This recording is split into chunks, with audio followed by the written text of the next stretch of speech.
Hello friends, मैं engineer Dinesh Tripathi. दोस्तों, कल मैंने एक छोटी सी क्लिप प्रस्तुत किया था यूट्यूब पे, जिसमें कर्ज के बारे में डिस्कस किया गया था, चारवाक के बारे में। तो उसी का ये चारवाक का पार्ट 2 है कि आज की तारीख में चारवाक कितना रिलेवेंट है। देखिए, जो संदीप चौधरी ने अभी एक व्याख्यान दिया है अपने चैनल न्यूज़ 24 पे कि भारत का डेब्ट टू जीडीपी रेशियो 81% पहुंच गया है, और उनकी जो डेब्ट टू जीडीपी रेशियो की समझ थी वो इसको एक प्लेन रेशियो मान लिए, और उनकी समझ ये थी कि जीडीपी का 81% घुस जाएगा डेब्ट में। तो मैंने कल क्लैरिफाई किया था कि डेब्ट टू जीडीपी रेशियो वो यूनिटलेस नहीं होता, उसका यूनिट टाइम होता है। क्योंकि जो डेब्ट होती है, कर्जा कुछ समय के लिए लिया जाता है, कुछ समय में उसको चुकाना होता है। मान लीजिए 10 साल, 20 साल, 30 साल। तो और जीडीपी जो होती है हर साल की होती है।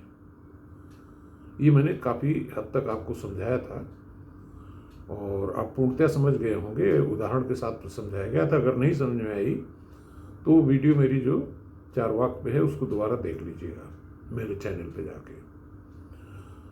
अब आज उससे एक कदम आगे हम ले चलते हैं आपको कि कोई भी एंटिटी है, कोई भी कंपनी है, तो बिना कर्ज के वो नहीं चल सकती। और हमारे देश में विडंबना ये है कि जो आदमी बैंक से 1 लाख का भी कर्ज नहीं उठा सकता, रिस्क नहीं ले सकता किसी बिजनेस के लिए, वो हमारे बड़े बड़े एंटरप्रेन्योर्स की आलोचना करता है कि वो फेल कर गए, उन्होंने कर्जा नहीं लौटाया। अरे भाई, कर्जा कोई मौज मस्ती के लिए तो आदमी लेता नहीं है। जो एंटरप्रेन्योर है वो अपने किसी काम के लिए लेता है, कभी फेल होता है, कभी पास होता है, और कर्जे का एक सिलसिला ये चलता ही रहता है। तो अब जो डेब्ट टू जीडीपी रेशियो इंडिया का है 81% बोल रहे हैं, तो आपको जान के आश्चर्य होगा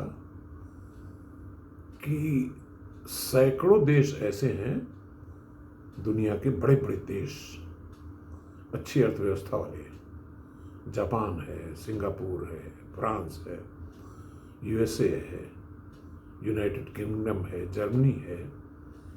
ये सब 100 के ऊपर हैं।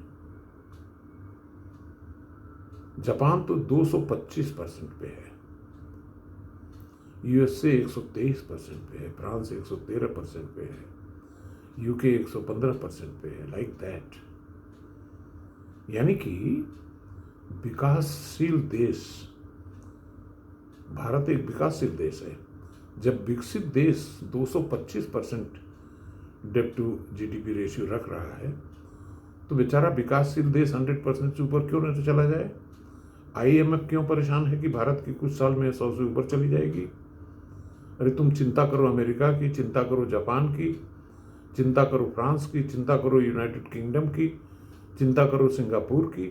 हम तो 140 करोड़ के मुल्क हैं। हमारा जो डेब्ट है पर कैपिटा वो क्या है? 140 करोड़ में 140 करोड़ का भाग देंगे ना उसमें। तो जो हमारी युवा शक्ति है, जिसकी प्रोडक्टिव कैपेसिटी अन्य देशों की तुलना में कहीं अधिक है, तो उस पर अगर 81% का आ रहा है डेब्ट टू जीडीपी रेशियो, तो कौन सा गलत है? हम तो कहेंगे कि India should go for more डेब्ट so that we can create more employment, more infrastructure. जब तक हम इंफ्रास्ट्रक्चर नहीं क्रिएट करेंगे, जब तक इंडस्ट्री नहीं क्रिएट करेंगे, एग्रीकल्चर में रोशनाइज नहीं करेंगे with extra investment, food processing plant नहीं लगाएंगे, तब तक हमारी जीडीपी कैसे बढ़ेगी? 81% का मतलब ये हुआ कि अगर 10 साल की है कर्ज, ये एज्यूम कर रहा हूं, तो 8.1% ही तो है।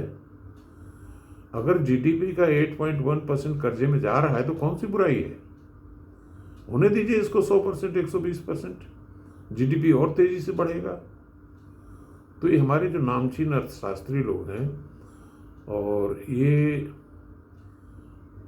लिटिल नॉलेज वाले जो हमारे पत्रकार हैं, इनको ये चीज़ समझने की ज़रूरत है।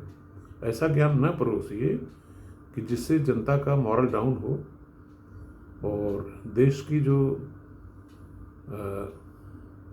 उत्साह है उसमें कमी आए। आप डिप्रेशन में डाल रहे हैं कंट्री को ऊल जलूल का बयान दे करके। संयम रखें, चीज़ों को समझें बोलने से पहले। इतना सारा ज्ञान इंटरनेट पे अवेलेबल है, उसको अध्ययन करें, उसके बाद बोलें। धन्यवाद।